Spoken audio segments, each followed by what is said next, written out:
docente, investigadora y activista queer. Y bueno, es un gusto tenerte con nosotros y ese espacio para poder intercambiar, etc. Bueno, primero y principal, ¿qué tal?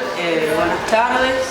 En segundo lugar, agradecer a la convocatoria y espero, bueno, nada, estar a la altura de las expectativas, que encuentren esta charla interesante. De ningún modo vengo a dar con definiciones concluyentes, sino que lo que espero es que si se van con alguna duda mucho mejor,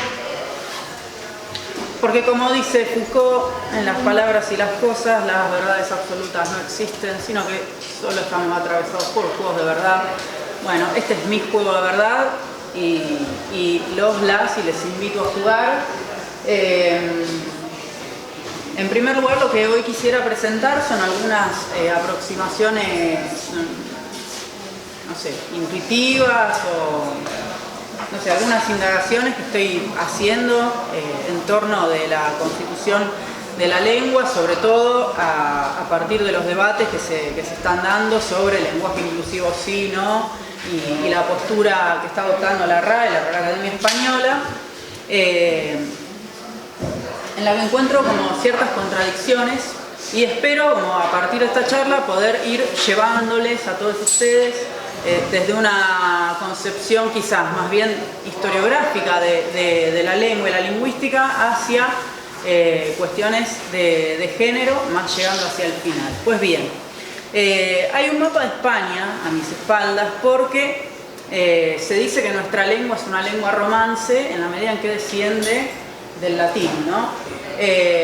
Y sin embargo yo creo, intuyo que hay una cuestión muy artera ahí en la denominación de romance de la lengua, en cuanto desciende del latín, en primer lugar porque la península ibérica no estuvo exclusivamente habitada por romanos, ¿no? Entonces tenemos primero y principal lo que se conoce como los pueblos prerromanos, que son los que habitaron en la península antes de la llegada, antes de la conquista de los romanos, que se produjo en el año 218 a.C. Pero antes del 218 a.C. nosotros teníamos que acá estaban un grupo llamado Tartesios. Acá los ligures. Por acá los vascos. Toda esta zona era conocida como la Celtiberia, que es la unión de los pueblos celtas y de los ibéricos. Y luego tenemos una serie de conquistas que se da por esta zona, que estuvieron atravesadas por la toma de los pueblos fenicios, luego los griegos y luego los cartagineses, que sobre esto después vamos a volver, ¿no? Entonces, ya, digamos, cuando hablamos de la península ibérica tenemos que tener en cuenta que primeramente estuvo habitada por todos estos pueblos que son los llamados pueblos prerromanos, ¿sí? Y en el 218 a.C. los romanos ingresan y toman primeramente esta zona. ¿Con qué escribir? Bueno, las invasiones romanas. Toman primero esta zona, que es una zona muy rica, o era una zona muy rica económicamente, a la que llaman Baética o Bética, ¿sí? Luego, ¿no? Como digamos, todos estos pueblos se empezaron a rebelar en contra del dominio de los romanos, tomaron esta zona, a ver, más o menos así, es todo un aproximativo a la que llamaron Tarraconense. Y mientras ocurría esto, ocurrieron las segundas guerras púnicas, en las cuales, como digamos, los cartaginenses, de la mano de Amílcar Barca, quien fundó la ciudad de Barcino, de la cual desciende el actual nombre de Barcelona, le tomaron la zona a los griegos, los romanos utilizaron una excusa, un ardid para decirle a los griegos que iban a ir a pelear contra los cartaginenses en la Segunda Guerra Púnica y que si ganaban le iban a devolver el territorio. Bueno, finalmente ganaron y no se lo devolvieron, y toda esta zona ya quedó en manos de los romanos. Luego, en una tercera etapa de conquista, esta que es la Lusitania, y en la última etapa de conquista, que fue creo en el siglo I después de Cristo, de la mano de Augusto, toman esta zona que es la Cantabria. También lo van a encontrar como Galaecia. Y con esto, en el siglo I después de Cristo, ya se dice que Hispania es una provincia pacata. Es decir, pacata quiere decir pacificada en latín. Sin embargo, la historia, por suerte, no termina acá, ¿no? Porque lo interesante es que en esta zona, que era la zona más rica, se ubicaron las personas que poseían el capital cultural, mientras que la Tarraconense, que era una zona que tuvieron que conquistar para poder efectivamente decir que Hispania era una provincia pacata y que estaba bajo territorio o bajo dominio del Imperio Romano, en esta zona mandaron a vivir a las personas que no tenían, digamos, posesión del capital cultural, con lo cual que se produce una división lingüística, ¿no?, entre una zona de latín culto y una zona de latín vulgar. Y esto me interesa que lo guardemos para más adelante. En el siglo V después de Cristo, ¿sí?, se produce la entrada de los pueblos bárbaros por esta zona, que es la zona de los Pirineos, y se producen porque, digamos, el rey de Francia, en ese momento no recuerdo cómo se llama, los expulsa por practicar una religión que es el arrianismo. El arrianismo es un tipo de religión que consiste en pensar en que Jesús no es el Hijo de Dios. Básicamente eso. Y entraron en dos oleadas. La primera oleada trajo, siglo V después de Cristo, las invasiones bárbaras. En la primera oleada vinieron, alanos, suevos y vándalos.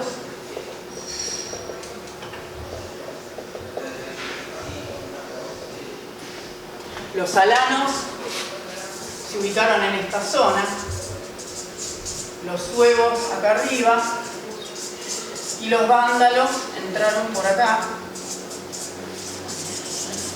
Y en una segunda oleada entraron los visigodos. Los visigodos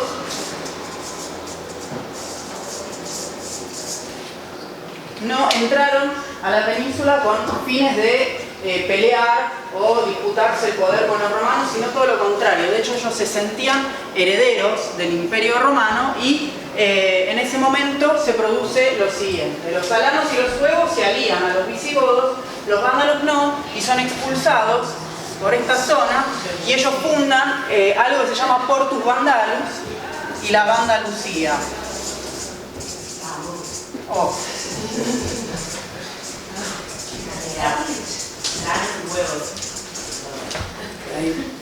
Hay que tocar, ¿no? El mouse, ahí vuelve. Funda la Vandalucía. Con la alianza de los alanos, de los suevos, con los visigodos y los romanos, se produce lo que se llama fuero juzgo, que es la unión de las leyes visigóticas y romanas, que lleva a Clodoveo a ser el primer rey visigodo que también profesaba, digamos, o llevó adelante su reinado bajo el influjo del fuero juzgo. Y en el 711 después de Cristo se producen las invasiones árabes o moras por acá. Invasiones árabes. En menos de 200 años, este es el río Duero. A ver, Sí, este es el río Duero.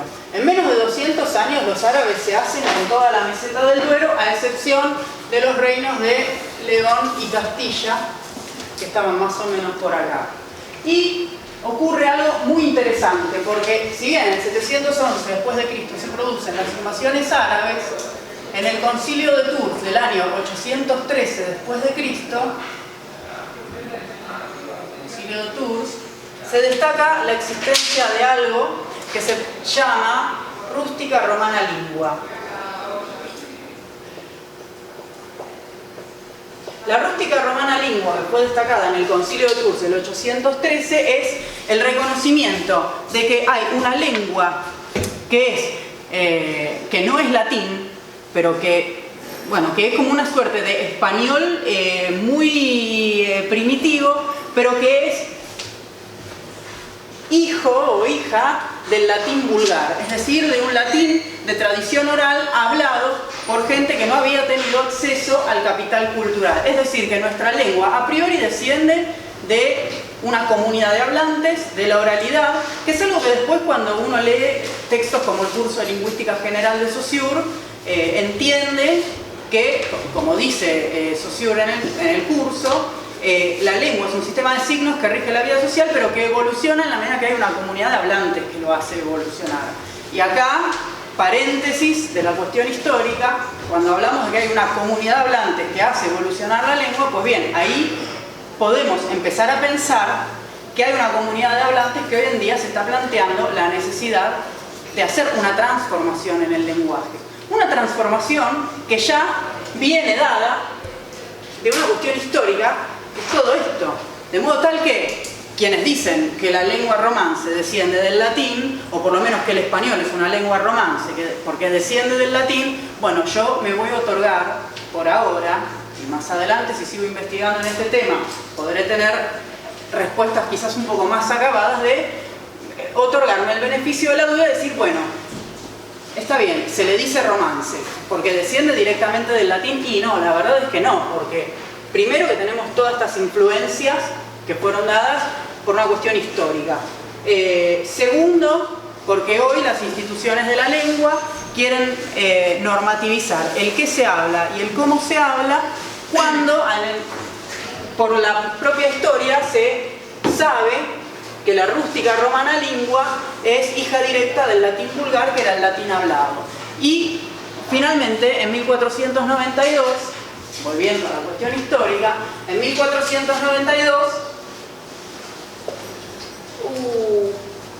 bueno, esto después con alcohol lo borro. En 1492 se produce el final de la Reconquista. La Reconquista fue todo el proceso bélico que los reinos de Castilla y León, que fueron los únicos que no habían sido conquistados por los árabes, comenzaron para empezar a recuperar el territorio que habían perdido. Y esto pudo también ser llevado adelante porque en el año 1031 se muere el califa Al-Mansur. Califa Al-Mansur, un tipo con mucho poder que daba un gran sentimiento de unidad y de pertenencia a todos los pueblos, a todos los moros que habitaban en la península ibérica, y cuando él se muere, el gran califato de Al-Andalus, como se llamó toda esta zona, queda reducido a pequeños reinos de taifas, ¿no? Y en 1492 el reducto que quedaba estaba por acá, que creo que es a donde se encuentra hoy un lugar llamado Córdoba, ¿no? Y finalmente los terminan expulsando. En 1492, en el mismo año en el que se termina la Reconquista, se producen otros dos fenómenos, o tres. En primer lugar, la conquista de América. En segundo lugar, la Inquisición como institución de persecución política y religiosa cobra mayor poderío. Y en tercer lugar, sale publicada la primera gramática de la lengua castellana, que es la de Antonio de Lebrija, que nosotros le decimos Antonio Nebrija. Gramática de Nebrija. En esa gramática, que ahora después, si quieren se las hago pasar, porque tengo unas fotocopias hermosas del facsímil en la versión paleográfica, Antonio de Nebrija dijo dos cosas que a mí me parece que están buenas para rescatar en este momento y son las siguientes. Primero dice, cuando bien conmigo pienso, muy esclarecida reina, y pongo delante de los ojos y la antigüedad de todas las cosas que para nuestra recordación y memoria quedaron escritas, una cosa encuentro y tengo por conclusión muy cierta, que siempre la lengua fue compañera del imperio. De tal manera lo siguió que juntamente comenzaron, crecieron y florecieron y después juntamente fue la caída de entrambos. Bueno, acá tenemos una cuestión que me parece que es esencial para pensar cómo podemos hacer para disputarle a la RAE el imperio del lenguaje, ¿no? Y poder plantear una revolución lingüística o una transformación lingüística que desde una perspectiva lingüística y política pueda incluir, ¿no? O pueda incluirnos a todos. ¿Bien? Porque, como dice Nebrija, que para mí tiene razón, la lengua es amiga del imperio. Pues bien, transformemos la lengua y de esta manera también el imperio va a quedar transformado o directamente derrumbado. Y hay otra que me parece que es interesante, lo mismo, dice, y con el vencimiento a aquellos que tenían necesidad de recibir las leyes, que el vencedor pone al vencido y con ellas nuestra lengua. Entonces, por esta mi arte podrían venir en el conocimiento de ella, como ahora nosotros aprendemos el arte de la gramática latina para aprender el latín. Es decir, reconoce dos cosas Antonio de Nebrija en estas dos frases. Primero, que la lengua es portadora de poder. Y segundo, que la lengua es instauradora de leyes, ¿sí? Y sabemos ahora, por una cuestión histórica, se salió. Sabemos nosotros ahora, por una cuestión histórica, que la ley es, digamos, consecuencia de una norma. Es decir, que previo a la existencia de las leyes, hubieron normas que enmarcaron el surgimiento de esas leyes. A ver, ahora, ¿cómo para salir de acá? ¿Dónde el mouse? Apretás la ruedita, fíjate que esté prendida. Sí, está prendido. Ahí va, ahí va. Y ahora sí. A ver. Sí. ¿Hasta acá se viene entendiendo o son delirios? Bueno, pueden ser delirios, pero ¿se viene entendiendo? Sí. A mí me parece que es muy interesante conocer la historia de la lengua o cómo se fue poblando, digamos, el lugar que geográficamente nos, de alguna manera, legó o heredó nuestra lengua para poder entender que finalmente nada es tan dado como se cree que se dice que es. Bueno, entonces a partir de todas estas, no sé, lucubraciones, delirios, llámenlo como quieran, y de saber que la lengua es portadora de poder y también creadora de leyes, a mí se me hace que la lengua es un artefacto y que la existencia de la lengua binaria es también un artefacto, ¿no? Estos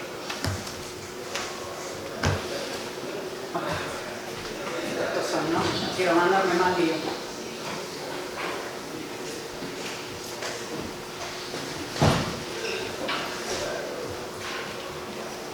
Cuando estudiamos las leyes y nos encontramos con, por ejemplo, la teoría del derecho positivo, la teoría del derecho positivo tiene algo así como un, no sé, un dogma, un mantra, ¿no? Que todos somos iguales ante la ley.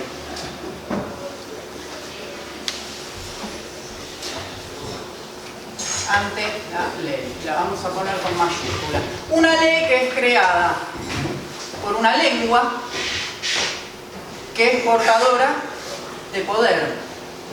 Estas leyes están escritas en lenguaje binario,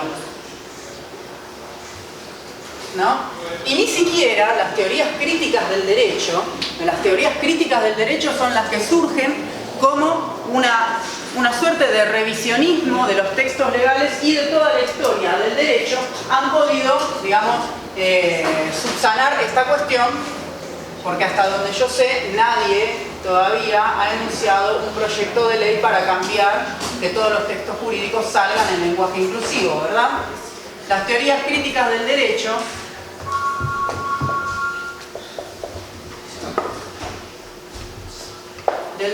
no han subsanado esto, pero sí se han cuestionado quiénes son esos todos de los que habla la ley, si esos todos son o están, a mí me gusta más pensar en que todos estamos, y de qué criterios de igualdad se habla cuando nos referimos a una ley, ¿no?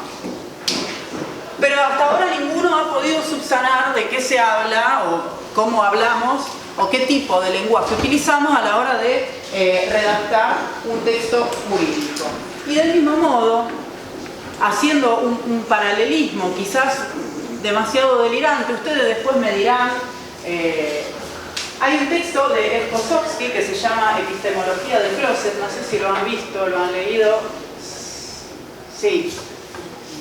¿No? Bueno, en epistemología del armario la hipótesis básica que se maneja es que el acto de salir del closet es un gesto político de romper con una norma. Todas las normas anteceden a las leyes, entonces el gesto político de salir del closet es también un gesto de decir finalmente esta ley no nos iguala. Esta ley provoca una norma de la cual no somos todos, ni somos, ni tampoco iguales. ¿Hasta acá se entiende? Las leyes están escritas en lenguaje binario. ¿Este es para mí? Sí. Ay, gracias. Perdón. No, está bien, gracias. Bueno, finalmente llegamos a la cuestión que nos interesa. Pero todo lo anterior seguramente sirva para poder entender que el mundo no se termina en estas cuatro paredes y que el lenguaje inclusivo no es solamente un capricho, sino que tiene asidero y que se puede disputar desde una perspectiva de la historia histórica y lingüística, ¿no?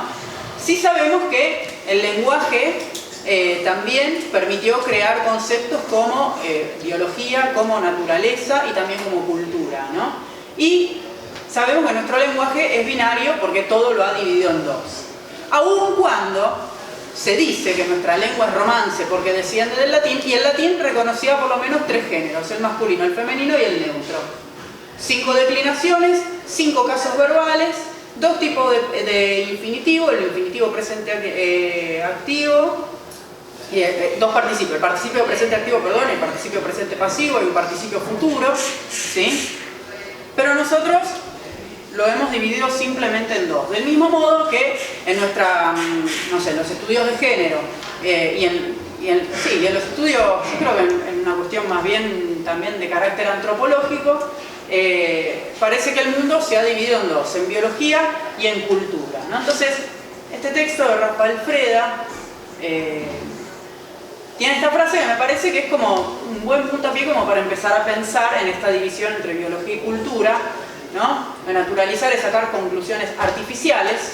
Ahí ya se nos presenta, en primer lugar, la cuestión artefactual de elementos naturales en su origen, convirtiendo un preconcepto en eterno y universal, que es lo que pareciera ser que hoy las instituciones dedicadas a la lengua pretenden con el lenguaje, hacerlo eterno y universal cuando son las mismas instituciones quienes reconocen que la lengua evoluciona. Entonces, ahí yo encuentro nuevamente una contradicción. Finalmente, las cuestiones de biología y cultura, o la división artera entre lo biológico y lo cultural, genera distintos mecanismos de opresiones, ¿no? Opresiones que hoy, no sé, las personas que quizás nos reconocemos adentro de un determinado tipo de disidencias, porque disidencia no hay una sola, disidencia no es la de género nada más, basta con salir a la calle y ver toda la cantidad de pobreza y de hambre que hay y de gente durmiendo en las calles para darnos cuenta de que cuando hablamos de disidencia no hablamos solo de disidencia de género. Esta es una de las tantas disidencias que han sido invisibilizadas por un sistema lingüístico, sí, claro está, pero que no es la única, ¿sí? La cuestión que nos atañe a nosotros es que la división biología-cultura ha sabido generar más y más opresiones. Cuando hablamos de lo biológico, hablamos del sexo asignado al nacer, de los cromosomas, los caracteres sexuales secundarios, entre otras cosas, pero que son categorías asignadas a través de un sistema de la lengua, ¿no? Dice Ferdinand de Saussure que nada preexiste al lenguaje, pero dice también algo muy interesante que creo que está en el capítulo 3 del curso de Lingüística General, y si no está en el 3 está en el 4, que dice que lejos de preceder el objeto al punto de vista, es el punto de vista el que crea el objeto, y nada nos dice de antemano que esa creación sea anterior o superior a otras. Es decir, nada preexiste antes del lenguaje según la lógica de Saussure, pero al mismo tiempo todo lo que uno otorga como carácter de existencia a la medida que lo nombra responde a una cuestión de perspectivismo. De modo tal que ninguna perspectiva es o anterior o superior a otras o a cualquiera. Mikhail Bakhtin, en sus ensayos sobre los géneros discursivos, dice: existen infinitos géneros como infinitas son las esferas de la actividad humana. Y si el género, ¿no?, lingüístico es capaz de producir también una lógica de género, ¿no?, en el sentido de las cuestiones sexogenéricas, pues bien, si existen infinitos géneros discursivos, como infinitas son las esferas de la actividad humana, y esos géneros discursivos construyen lógicas de género sexogenérico, pues bien, no es inviable pensar que existan infinitos géneros, como infinitos son los géneros discursivos que son infinitos a las esferas de la actividad humana. ¿Se entiende? Y cuando hablamos de lo cultural, bueno, ahí se me ocurrieron poner 4 ejemplos, son apenas solo ejemplos. El nombre, los roles de género, ¿sí?, la expresión de género, la presunción de heterosexualidad y, ¿por qué no?, adentro del colectivo de las disidencias sexogenéricas, la presunción de homosexualidad a priori, ¿no? Porque puede haber otros casos, se me ocurre, que también estén adentro, que sean una disidencia de sexo-género, pero sobre el cual no se pueda efectuar ningún tipo de presunciones. Yo creo que hay que tratar de socavar toda la lógica de las presunciones, la presunción de heterosexualidad, de homosexualidad o de lo que fuere, ¿sí? Porque todo eso también es una lógica que está construida artefactualmente por un lenguaje que ha sabido hacer mella en un imago o en un inconsciente cultural que ha creado un sistema de pensamiento. O la forma de ser llamado, llamadas por otras personas, él o ella, ¿no? Y si tanto lo uno como lo otro son construcciones lingüísticas, bueno, aquí llegamos a las ideas que plantea Judith Butler, que las toma de Cómo hacer cosas con palabras de Austin, ¿no?, donde se habla de la idea de los performativos.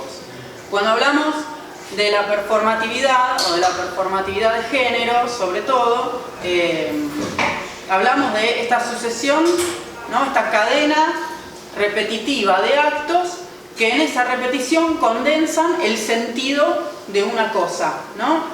Supongamos, por ejemplo, pienso en la concepción universal e histórica que un pensamiento de carácter patriarcal ha sabido constituir sobre el hombre y la mujer, ¿no?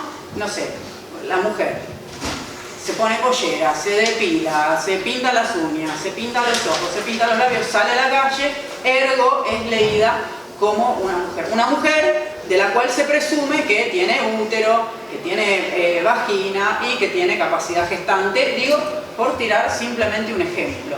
Como en esa cadena sucesiva de actos que se repite se condensa el sentido que al mismo tiempo forma un episteme, ¿no?, que consensúa o no con el discurso hegemónico.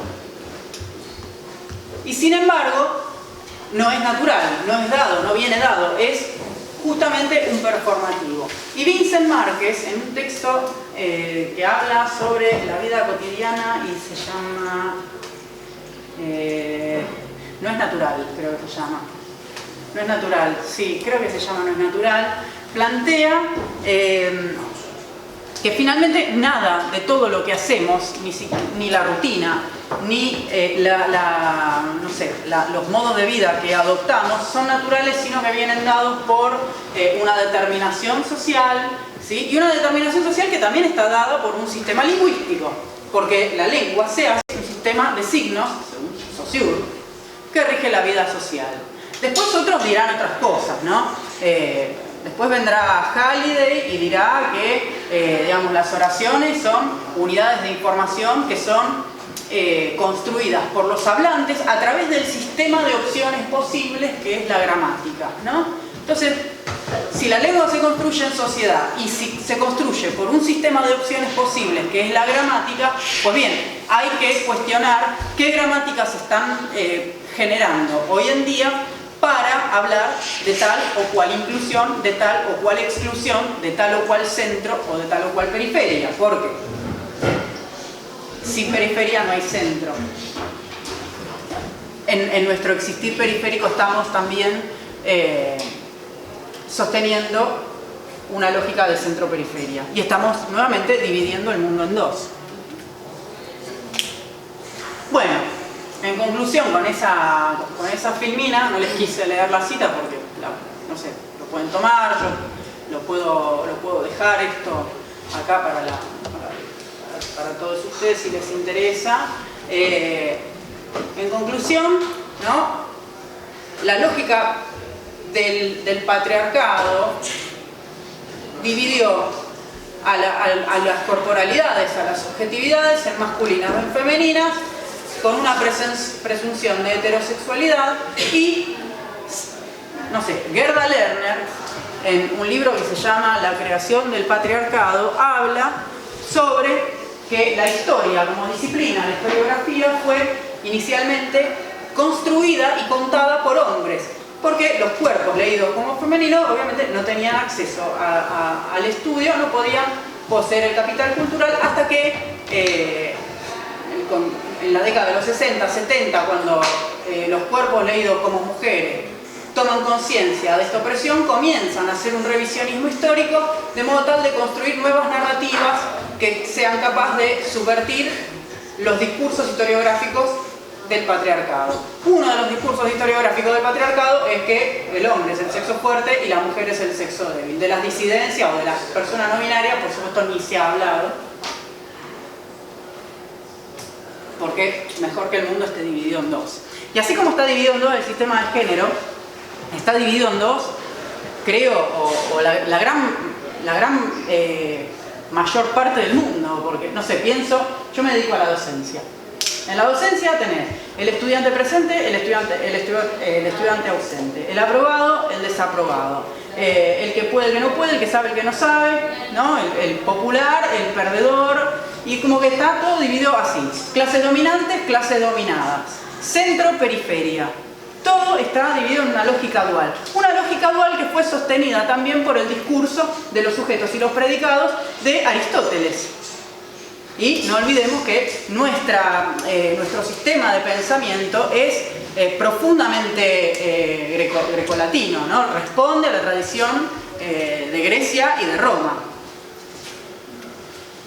Bueno, ¿de qué hablamos? Yo todavía no sé bien de qué hablamos cuando hablamos de binarismo, pero ahí tiré como algunas cuestiones, ¿no? De la presunción de que solo pueden existir dos sexos y dos géneros, ¿no? Macho y hembra, masculino y femenino. De que las mujeres y varones actúan de determinadas maneras, de que no hay otros modos de vida posible, de que los usos de la lengua, los plurales, tienen que ser masculinos. La RAE dice que el plural masculino tiene raigambre en nuestras tierras. No incluye a todas las personas, a todas las identidades, a todas las subjetividades. Que este sistema, como les dije, sostiene un centro, forma una periferia y esa periferia alimenta el poder del centro. Y finalmente, ¿no? Siguiendo a Rosa Cobo tiene un texto muy lindo en el que critica el concepto de razón rusoniana porque dice que es un concepto que se le atribuye solamente a las personas leídas como hombres, ¿no? queda la razón relegada a los hombres y aquello otro, ¿no?, a las mujeres, la tradición del sentimiento. Y en este punto me interesa como hacer una conexión histórica con el concepto de impotentia mulieris, que es, se traduce como la impotencia de la mujer y tiene que ver también con la antigua Roma, ¿no?, donde la mujer estaba ávida del amor de su marido, del Uxor, no, del Maritus, la Uxor es la esposa, del Maritus, y él no podía demostrar sus sentimientos porque se creía que si era dominado por estos, no iba a poder gobernar a un pueblo porque el pueblo le iba a terminar dominando. Y como también esa tradición tiene ecos, por ejemplo, en el siglo XIX, con el surgimiento del romanticismo, ¿no?, y toda esta lógica, ¿no?, de las divisiones mujer, ángel, demonio, el amor imposible, ¿no?, y cómo esos sentimientos terminan apoderándose, pero siempre en función de una mujer que lo genera. Por lo tanto, la razón no existe, ni es rusoniana, ni tampoco le pertenece al varón, para mí. Bueno, Diana Maffia tiene un libro que se llama Sexualidades Migrantes, Género y Transgénero, y en la introducción ahí habla básicamente de todo esto que estamos, o que estoy diciendo ahora, que no se puede hablar solamente de género de manera dual, ni tampoco que la identidad de género determina el tipo de rol o el tipo de expresión de género, que hay multiplicidades, ¿no? Pero que dice, afirmar que los sexos son dos, es afirmar también que tanto la expresión de género, el rol de género, la elección sexual o el nombre va a ir encolumnado con esta afirmación de carácter dual del género que Judith Butler en Cuerpos que Importan lo divide en inteligibles o ininteligibles, ¿no? Pero que cuando se corre o se afirma esto, todo lo que se escape de esa afirmación de carácter dual, de modo de entender el sistema sexo-género, va a ser considerado, como dice, perverso, desviado, enfermo, antinatural. Y no tenemos que olvidarnos que todo eso que se considera como perverso, enfermo o antinatural también tiene mucha mella en el siglo XIX, porque a mitad del siglo XIX se crea artefactualmente el término homosexualidad para poder de alguna manera también patologizar o medicalizar a todo aquello que se escapaba de una norma que por contrapartida hace surgir al término heterosexual y sigue dividiendo al mundo en dos, entre lo que está bien y lo que está mal, lo que hay que medicalizar y lo que no. Pero también históricamente el siglo XIX fue el siglo de la revolución industrial y el siglo del surgimiento del sistema capitalista como hoy lo conocemos, ¿no? Pensemos, bueno, pienso en Argentina, en mi país. En 1800 se produce toda esta la revolución industrial y el surgimiento del modelo agroexportador, más la creación de las ideas de nación, de Estado, de identidad, para poder pertenecer a un sistema económico que después se va a traducir en lo que hoy conocemos como el mundo global. Entonces, había que crear un concepto de naturaleza al cual aferrarse, del cual sostener una norma que más tarde se convirtiese en ley para poder hacer funcionar a un sistema capitalista que estaban haciendo y del cual queríamos formar parte. ¿Hasta acá se entiende? ¿Sí? Entonces, ¿no? Si el género ahora, creo, no sé, espero, podamos haber, no sé, acercado o tenido una posición, o por lo menos nos hayamos cuestionado de que el género es una construcción, el binarismo también es una construcción. Entonces, seguir sosteniendo una lógica binaria es seguir sosteniendo una lógica de opresores oprimidos, ¿no? que es vicaria de un sistema capitalista y de toda una lógica de entender el mundo o de leer a las personas. Que no es natural, por supuesto. Donna Haraway, en este libro llamado Las promesas de los monstruos, habla del concepto de naturaleza. Y es interesante porque Haraway viene de la biología, entonces me parece que está bueno tomar estas palabras de Donna Haraway, porque para ella la naturaleza no existe, sino que lo que existen son hechos naturales particulares, y define a la naturaleza como un topos, es decir, un lugar común, un topos,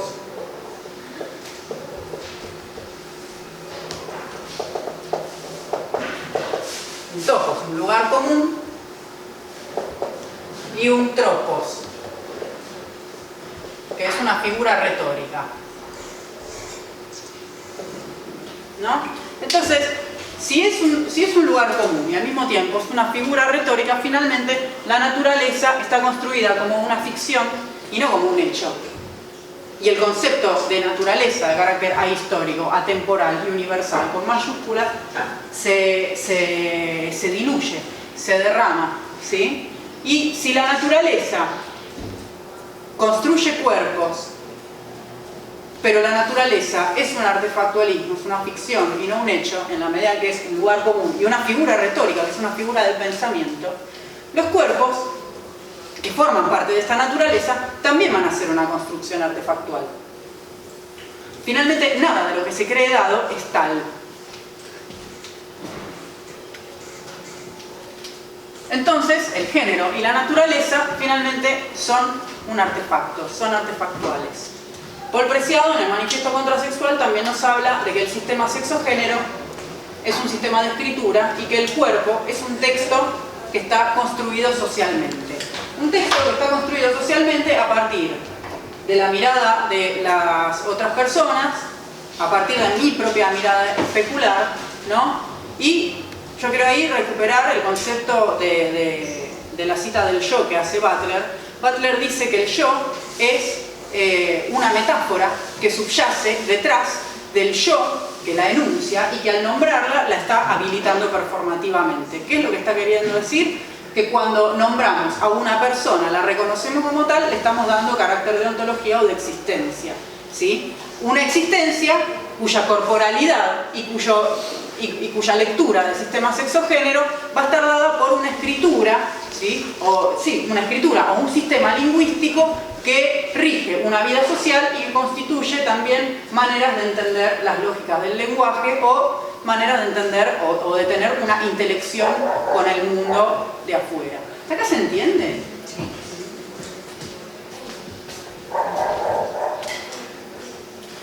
Bueno, allá.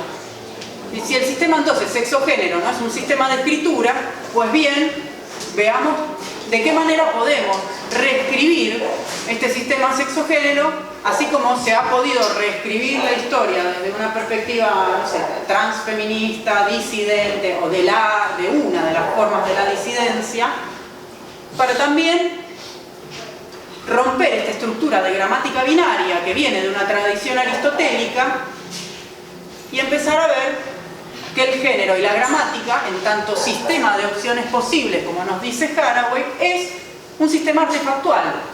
Todo lo que hablamos está construido artefactualmente a través de un sistema de opciones que se nos dice que es un sistema de opciones posibles, pero que está efectivamente dividido en dos. Entonces, ampliemos el horizonte de la gramática como modo también de ampliar las opciones posibles y como modo también de hacer quebrar lingüísticamente esta lógica de centro-periferia a través de una lengua que, como dijo muy sabiamente Antonio Nebrija en 1492, es amiga del imperio y crea leyes. Unas leyes que nos hicieron creer que sostienen una ficción de igualdad, todos somos iguales ante la ley, con las teorías del derecho positivo que surgen en el siglo XIX, el mismo siglo en el cual se crea el término homosexualidad como contrapartida de heterosexualidad y empieza a funcionar un sistema capitalista. Entonces, me parece que sería muy interesante que todos, todas y todes podamos cuestionarle a la RAE, a la institución que, no sé, por una tradición hispanoparlante nos dice cómo es el buen hablar, porque de hecho la palabra gramática viene de gramatigetechne, en griego, que significa como el arte del buen hablar o el arte del buen decir, ¿no? Bueno, finalmente, ¿cuál es ese arte y cuál es ese buen decir? Si el arte también es una técnica. Bueno, refinemos la técnica como modo de empezar a desdecir ese buen decir y construyamos gramáticas de mundos posibles. Creo que hasta acá, sí, ya está. Bueno, no los hincho más, gracias.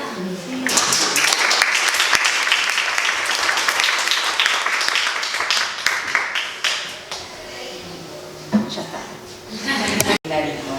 Ahora, ¿cuáles son las propuestas del lenguaje inclusivo? Ah, la propuesta Eso debe mirá, estar presente. sí. O para otro día, por lo menos. Hay como varias vertientes, ¿no? En un momento se empezó a escribir con primero con ayo, ¿no? Para distinguir masculino de femenino. Después empezó a utilizarse la arroba, pero la arroba también es una A encerrada dentro de una O, con lo cual digo, bueno, a ver, si hay una A encerrada dentro de una O, seguimos sosteniendo la lógica de que la O y todo lo masculino que eso encierra contiene adentro una A y seguimos sosteniendo la lógica de opresor oprimido, no sexo fuerte, sexo débil, esfera pública, esfera privada. Hoy en día usamos la X y la E o el asterisco, ¿no? Para marcar esa ruptura.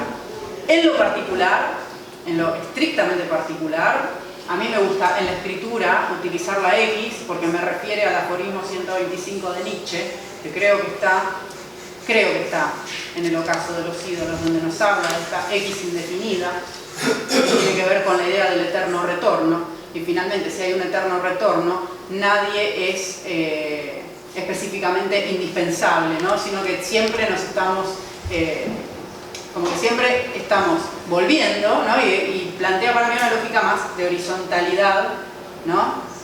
Y además esta X, como es una consonante doble, es impronunciable a priori. Entonces en esa impronunciabilidad a mí me gusta pensar que está la muestra, la prueba empírica y fonética de la fractura y del quiebre lingüístico que hay y de cómo se producen ciertas subjetividades de carácter impronunciable o ininteligibles que el lenguaje se ha ufanado en ocultar durante tantos años. En la oralidad usamos la E o la I en casos de sustantivos plurales, por ejemplo, que terminan en E, pero que vos no sabes si están incluso, por ejemplo,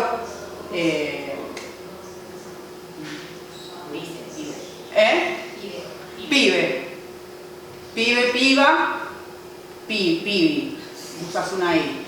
Y igual, ponele que con la I puedo discutir un rato, porque la I, si nos remitimos al latín, es el plural masculino de la segunda declinación, pero también es el plural masculino del neutro, que pertenece a la segunda declinación lingüística. Entonces, suena lindi.